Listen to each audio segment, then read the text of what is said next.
Muy buenos días, muy buenas tardes o quizás muy buenas noches, estimado oyente, según sea la hora y el lugar donde se encuentre escuchando nuestro nuevo mensaje.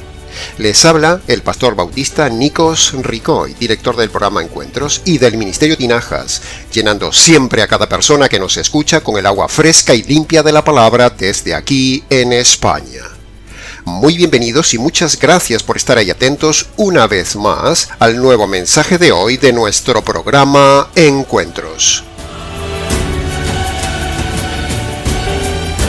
En el día de hoy, en los aproximadamente 30 minutos del programa, analizaremos nuevamente nuestro mensaje de forma expositiva, tomando solo una parte del famoso pasaje de 1 de Tesalonicenses capítulo 5, versículo 23, que dice: todo vuestro ser, espíritu, alma y cuerpo. Dividiremos el estudio expositivo de esa frase en 3 partes, para una mejor comprensión del tema. Solo que, en este caso, invertiremos el orden del análisis de la frase que está en el texto, empezando el estudio por la última parte, es decir, por el tema del cuerpo, y terminaremos el estudio por la primera parte, el tema del espíritu. Así que, como el viaje es largo, entremos en materia. Lo primero y más sencillo que vemos al leer este pasaje es que Pablo nos dice que Dios creó al hombre en todo su ser entero con 3 partes, separadas, diferentes e integrales.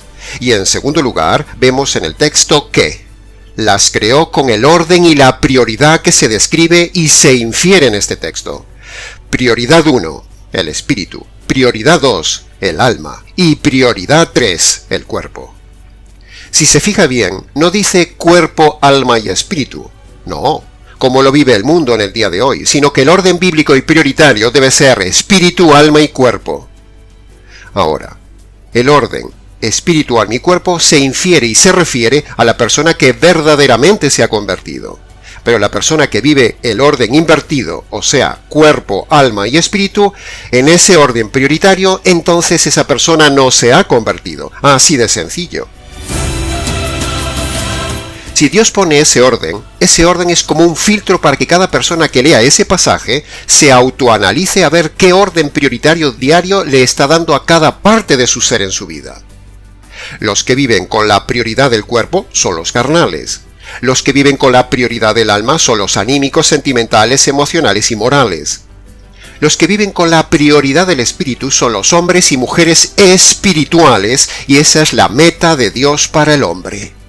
Así que, fíjese qué sencillo será el estudio de hoy. Será para usted como un filtro, para que usted determine en qué área vive prioritariamente su vida, si como convertido espiritual o como perdido carnal, moral y emocional. Los que viven prioritariamente en el alma y en el cuerpo están perdidos, pero los que viven en la prioridad del espíritu y en el espíritu son los convertidos. Así de sencillo. Por sus frutos se conoce el árbol, dice Mateo capítulo 7. Empecemos entonces este análisis antropológico por la tercera parte del pasaje de 1 de Tesalonicenses capítulo 5, versículo 23. Y compare, estimada audiencia, una vez más, cómo predicamos el tema en este canal comparado con otros predicadores que hay por ahí. Empecemos entonces el análisis y comentario del tema del cuerpo. Dios creó el cuerpo humano como una obra maestra de la ingeniería de su creatividad, estimado oyente. Él puso todo detalle y esmero en ello, como algo maravilloso y bueno, no como decían los filósofos griegos ni los religiosos, que el cuerpo es algo malo y negativo para lo espiritual. No, al contrario, el cuerpo es algo bueno. Dios no crea nada malo. Dios le dio al cuerpo 3 hermosos regalos: los sentidos, la sexualidad y la salud. Las 3 S's: sentidos, sexualidad, que por cierto, la sexualidad es solo para el matrimonio, y la salud. 3 dones con el fin de agradar a Dios y servir a los hombres, no 3 dones para pecar contra Dios y para pecar contra los hombres. Dios le ha dado al hombre los 5 sentidos: la vista, el olfato, el tacto, el gusto y el oído, pero el hombre en su necedad los ha pervertido. Dios le ha regalado al hombre la sexualidad. En ella el hombre ha centrado solo su felicidad. pero se ha revertido en su fatalidad por convertir ese don en inmoralidad. Dios le ha dado al hombre la preciosa salud, pero en su mal uso la ha convertido en un alud, que le ha caído encima como un pesado talud. Así es el hombre ante Dios, estimado oyente. El hombre perdido es un mal administrador del cuerpo, lo cual es pecado y un día dará cuentas a Dios por ello. Dice Génesis capítulo 1, versículo 31. Vio Dios que todo lo que había creado era bueno en gran manera. Y eso incluye, por supuesto, el cuerpo humano. Por lo tanto, el cuerpo es algo bueno, dice la Biblia. No es algo que debamos castigar, ni flagelar, ni estropear, ni tatuar, ni rechazar, ni idolatrar. Ni tampoco verlo como algo malo, como hacen los religiosos. No. Hay que cuidarlo en administración, para servicio de Dios y de los hombres. Así que, acéptese. Acepte lo que Dios le dio como cuerpo, estimado oyente. Porque aunque quizás usted no tenga los cánones humanos de belleza de las películas, usted en su cuerpo es algo maravilloso, algo hermoso, delicadamente orquestado. No hay nada en el universo tan precioso y complejo como el cuerpo humano. Es usted una obra maestra y única de la ingeniería divina. Así que acéptelo como un regalo de Dios y no lo estropee. Aún la persona menos estética del planeta es más hermosa que cualquiera de esos inventos deformes de las películas de terror y de ficción. No se vea solo por fuera, estimado oyente, mírese también por dentro. Mire la maravilla del funcionamiento del cuerpo humano, la maravilla de los órganos, la salud, los sentidos. ¡Qué increíbles son cada uno de esos inventos! Son obra de sus dedos. Así que si usted se está rechazando a sí mismo por su cuerpo, si su estima está baja por creerse las mentiras de la belleza de Hollywood, o incluso ha pensado en suicidarse por su baja autoestima a causa de su cuerpo, le ruego, estimado oyente, que no lo haga. Dios metió su alma en ese cuerpo, por lo tanto no la saque usted de ahí por su cuenta. Eso sería pecado de suicidio. Quédese ahí dentro hasta que el Señor lo diga. No se suicide. Su cuerpo es hermoso, su alma valiosa. Usted es un ser hermoso, una máquina perfecta. No haga caso de la presión de las medidas de belleza mundanas del día de hoy. No haga caso de la presión del mundo y su vanidad estética. No se opere, no se haga cirugías estéticas por vanidad, excepto que tenga que hacerlo por enfermedad. No se tatúe su cuerpo. El Señor no se operaría de cirugías estéticas por vanidad, ni el Señor se haría tatuajes, ni estaría gordo por comilón. La Biblia dice incluso en Isaías capítulo 53 que Jesús no tenía hermosura para que le deseemos. Sin embargo, era el ser humano por dentro más seguro, ejemplar, más hermoso y más admirable del universo. Su belleza estaba dentro. Así que cuide su cuerpo, estimado oyente. Pero, no viva centrado en la estética de su cuerpo. Su cuerpo es el vehículo para trasladar su alma y su espíritu. Así que cuide ese vehículo que Dios le dio provisionalmente. No lo estropee con drogas, con libertinaje, con juergas, con tatuajes, con bebida, con falta de descanso, con inmoralidad o con la idolatría del gimnasio. Porque de cómo haya usted administrado su cuerpo, usted dará cuentas el día del juicio ante Dios, el dueño del cuerpo. Así que cuídelo, pero no lo haga su ídolo, no lo haga su prioridad, porque el Señor pone el cuerpo en tercer lugar en el orden de su ser, como vemos aquí en 1 de Tesalonicenses capítulo 5, versículo 23. No viva para la vanidad, no viva para la belleza. No viva haciendo culturismo, no pierda tiempo ni dinero en eso. Sea sobrio, dele lo necesario al cuerpo, pero no lo haga como prioritario, no viva para el cuerpo. Use su cuerpo para llevar su alma a todas partes y para dar testimonio del Evangelio allí donde vaya. El cuerpo es para proclamar la verdad, no para la vanidad. Repito, use su cuerpo para llevar su alma a todas partes y para dar testimonio del Evangelio allí donde vaya. Porque el cuerpo es para proclamar la verdad, no para la vanidad.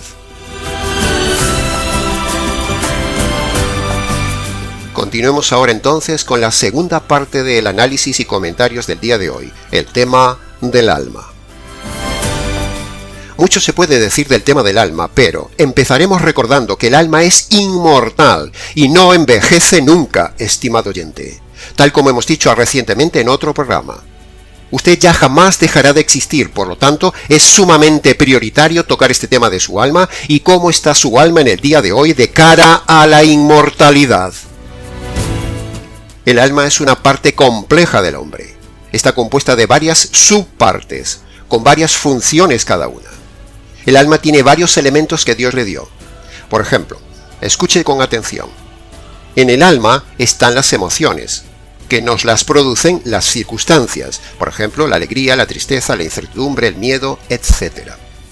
En el alma están los sentimientos, que es lo que nos producen las personas, por ejemplo, el cariño, el enamoramiento, el amor, la pasión, el odio, el rechazo, etc. En el alma están los pensamientos, que es lo que yo mismo produzco libremente, la creatividad, la lógica, las ideas, etcétera, etcétera. En el alma está la voluntad y la libertad, que es la capacidad innata que Dios nos dio para tomar libremente decisiones. En el alma está el carácter, que es la forma de reaccionar ante una persona o una circunstancia. En el alma está la personalidad, es decir, el yo, que es la forma única e innata como Dios hizo a cada persona. No hay dos personalidades iguales ni repetidas en toda la historia de la humanidad. Es decir, no hay dos Nicos iguales, ni lo hubo ni lo habrá. Dios nos hizo de personalidad única. Somos pura originalidad personal de Dios, estimado oyente, el arquitecto y diseñador del universo. No hay dos seres iguales en toda la humanidad. Usted es único, estimado oyente. En el alma está también la razón, que es la herramienta innata que Dios nos dio para pensar, para calcular, meditar, razonar y prevenir lo que uno va a hacer. Y por último, en el alma está también la conciencia, que es una de las alarmas innatas que Dios dio a todo hombre para discernir el bien y el mal. La conciencia es el recipiente donde se acumula todo lo malo que una persona hace en la vida y queda ahí registrado ante Dios. Si uno muere con la conciencia sucia, manchada, pecadora y culpable, entonces Dios le aplicará a ese hombre la justicia por haber cometido esas injusticias que registra su conciencia. La conciencia es como un disco duro que guarda grabados todos los hechos del hombre, obras y pensamientos. Si uno no la formatea, no borra esos datos y no los limpia antes de morir, entonces Dios, cuando le toma la vida, analizará el disco duro como un policía con todos esos datos malos de la vida y entonces le esperará la justicia y el juicio y luego la cárcel eterna. Así que, como ha podido ver, la conciencia es una parte del ser muy importante, es compleja, la más compleja del alma. Y el alma necesita también cuidado, orientación, limpieza y un buen instructor y un buen manual de instrucciones para que esa conciencia no se estropee, no se manche, no se desvíe y no se bloquee. Y ahí es donde queríamos llegar, estimado oyente. Ante tanta complejidad de este ser humano, necesariamente el fabricante, por responsabilidad, tuvo que haber dado un manual de instrucciones para que podamos dirigir estas tres partes del ser: espíritu, alma y cuerpo de esta máquina tan compleja llamado el hombre. Necesitamos un manual de instrucciones tanto para saber cómo tratar el cuerpo, como para entender la diversidad del alma, como para conocer el área más importante y desconocida del hombre, el espíritu del hombre, que luego analizaremos. Para los tres elementos que Dios dio al hombre, se necesita un manual de instrucciones, porque vivir la vida humana con estas tres áreas sin consultar el manual del fabricante es temerario, estimado oyente. Y por eso así van las cosas en la sociedad humana, un caos en cada vida por no consultar el manual de instrucciones del fabricante que nos ha dado para las tres áreas del hombre: espíritu, alma y cuerpo. Ahora, uno de los elementos del alma más importantes con repercusión eterna que vimos antes es la conciencia.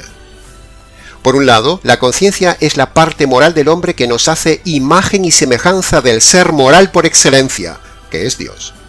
Y por otro lado, ese Dios moral que nos ha dejado la impronta de la moral en nuestra conciencia, un día nos llamará a cuentas y examinará la conciencia.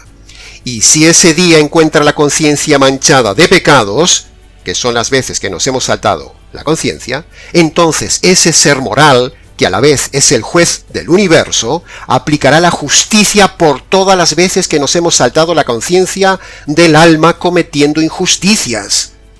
Y ahí radica el problema. Ahí radica el problema que hoy nuevamente queremos avisarle.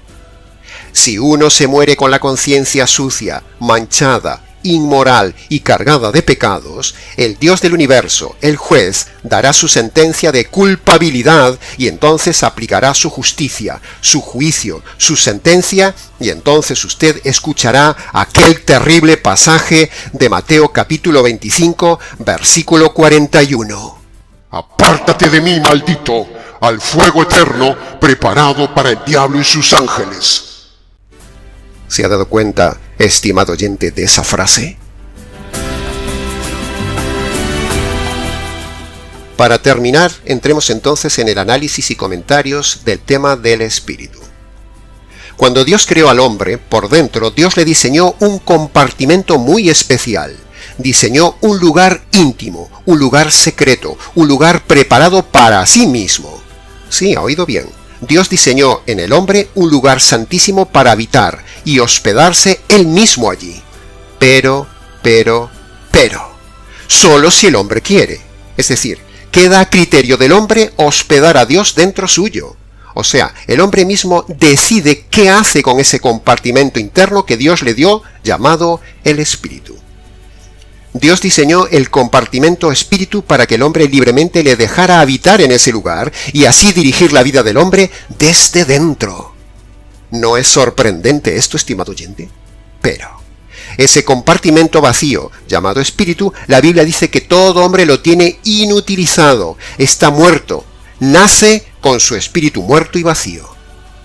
El alma del hombre está viva, su cuerpo está vivo, pero el espíritu, dice la Biblia, que nace muerto y permanece muerto, excepto que el hombre en su libre albedrío decida darle vida recibiendo el Evangelio. Pero si el hombre muere físicamente con su espíritu muerto, entonces esa decisión lo apartará de Dios por toda la eternidad, en un lugar de condenación eterna. Por lo tanto, estimado oyente, es imprescindible que el espíritu suyo cobre vida estando aún en la tierra, y esa vida del espíritu depende exclusivamente de la libertad del hombre, depende de su libertad, depende de su libre albedrío. Si usted recibe el Evangelio, para que entonces Dios le dé vida a ese espacio vacío y muerto llamado espíritu del hombre, donde luego Dios, el Espíritu Santo, vendrá a habitar en esa persona que se haya convertido por medio del Evangelio. Hablando de esto, aprovechamos ahora un pequeño momento para hacer un paréntesis y denunciar a los calvinistas reformados que dicen que el alma y el espíritu son la misma cosa, pero, bíblica y exegéticamente hablando, no son la misma cosa, como lo evidencia claramente aquí Primera de Tesalonicenses capítulo 5 versículo 23, un pasaje evidentemente a fortiori, donde vemos claramente que el espíritu y el alma son dos elementos diferentes.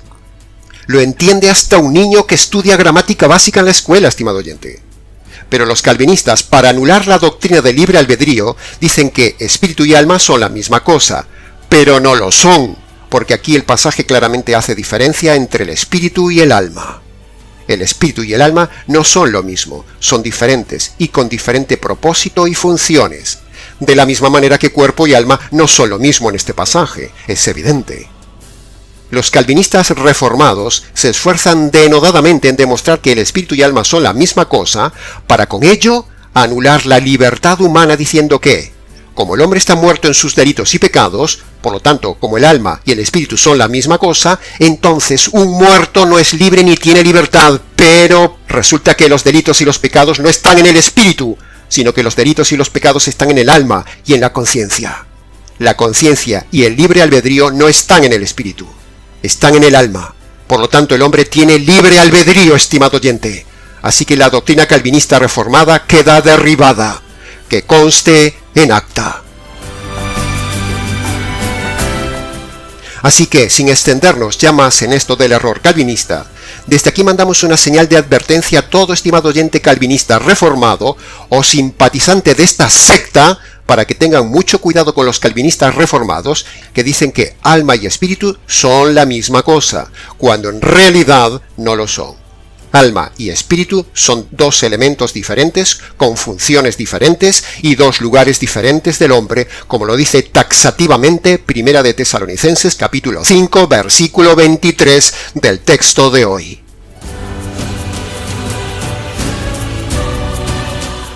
Cuando el hombre escucha el Evangelio y por medio del libre albedrío permite entrar el Evangelio en su ser, entonces el Evangelio inicia un viaje único desde afuera del hombre hacia las profundidades del interior del hombre. Repito, cuando el hombre escucha el Evangelio y por medio del libre albedrío permite entrar el Evangelio en su ser, entonces el Evangelio inicia un viaje único desde afuera del hombre hacia las profundidades del interior del hombre. Viaje que veremos a continuación. La Biblia dice en Romanos capítulo 10, versículo 17 que la fe viene por el oír. ¿Verdad que ha escuchado este pasaje? Pero ¿oír qué? Evidentemente, oír el Evangelio. Siempre es el mismo punto. La fe verdadera de salvación está fundada en oír el Evangelio, no en oír otros temas.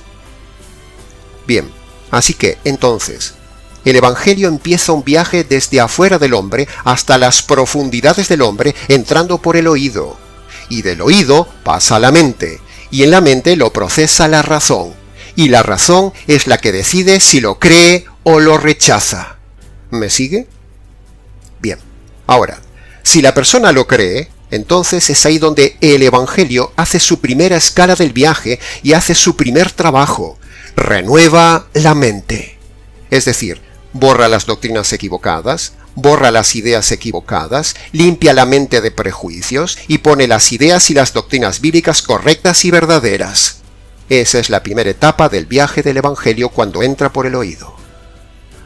Pero el viaje del Evangelio no termina en la mente, solo acaba de empezar hacia la profundidad humana, hacia el espíritu. El viaje y obra del Evangelio continúa ahora desde la mente, baja y llega a la segunda zona, la zona del alma, la segunda escala del viaje. Y en el alma, el Evangelio limpia la conciencia, da paz a la conciencia, limpia las culpas, renueva la conciencia, transforma el carácter, potencia la personalidad, modifica la voluntad, y entonces la persona se siente nueva, limpia, perdonada y con gozo único. Por cierto, ¿ha experimentado usted esto, estimado oyente? Pero el viaje aún sigue. El viaje del Evangelio no acaba ahí en el alma, sino que el Evangelio sigue su viaje y su obra hacia las profundidades del interior del hombre, hacia su meta, hacia el lugar santísimo creado y diseñado por Dios, como habíamos dicho, hacia el arca, el santuario diseñado por Dios, donde Dios morará dentro del hombre, en el espíritu del hombre, si el hombre lo deja. Y cuando el Evangelio llega a la tercera zona, cuando llega al espíritu, entonces se produce el milagro. Se produce la vida espiritual cuando el Evangelio toca el espíritu del hombre que estaba muerto, que estaba vacío, que estaba seco, que estaba sin llenura, sin sentido. Un espacio oscuro que ahora tiene luz, tiene llenura y tiene vida. Y entonces, preste atención, es ahora cuando todo el ser humano completo, mente renovada, alma perdonada y espíritu vivificado, es entonces, con todo este camino ya limpio y ordenado por el Evangelio que ha ido obrando delante, es entonces cuando el Espíritu Santo entra y se desliza como sobre aceite por ese camino limpio que ha dejado el Evangelio, y entonces el Espíritu Santo llega a esa arca, a ese lugar santísimo, a ese lugar ya preparado y limpio, llamado el espíritu del hombre, para morar en él para siempre.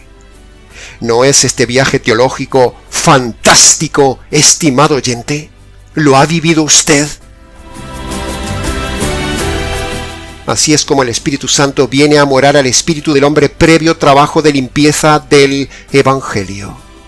¡Qué maravilla teológica es toda esta revelación inferencial, estimado oyente!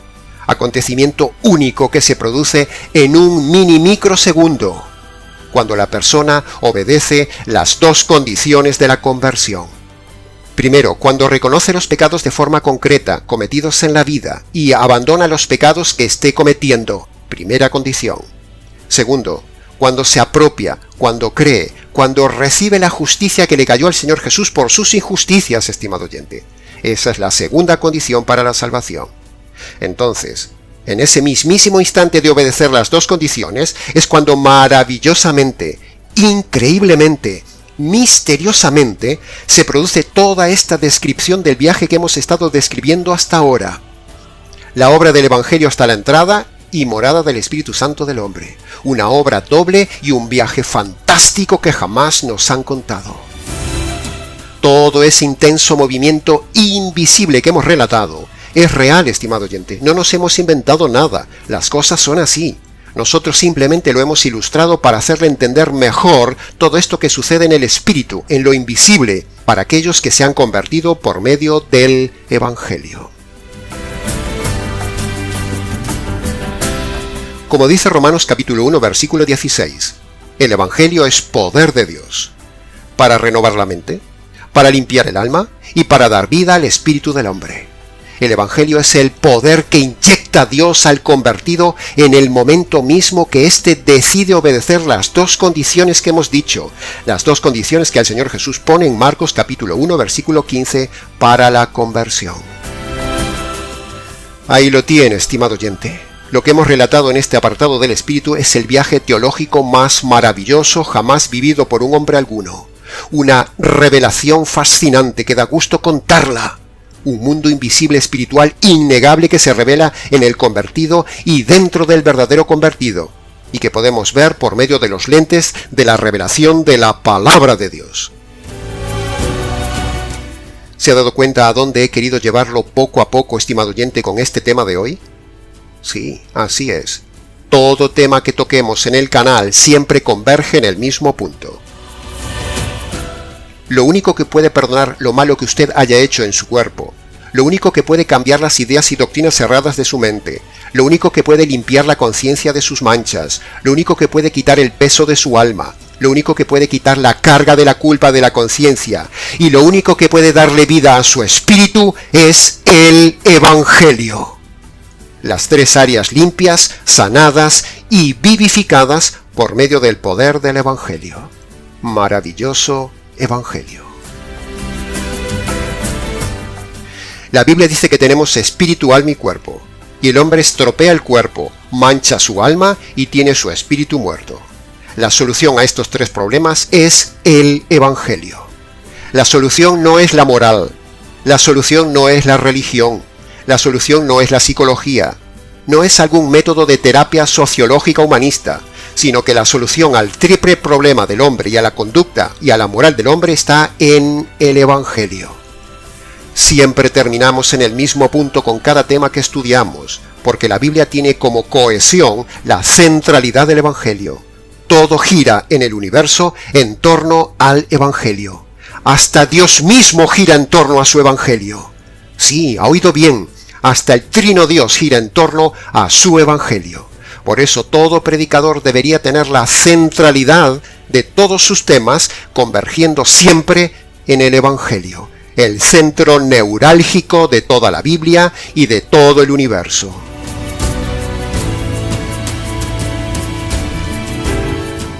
Si usted escucha algún tema de un predicador que no converge en el Evangelio, ese es un mal predicador.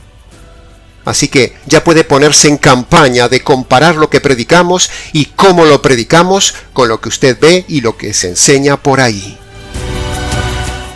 Ahora, escuche bien.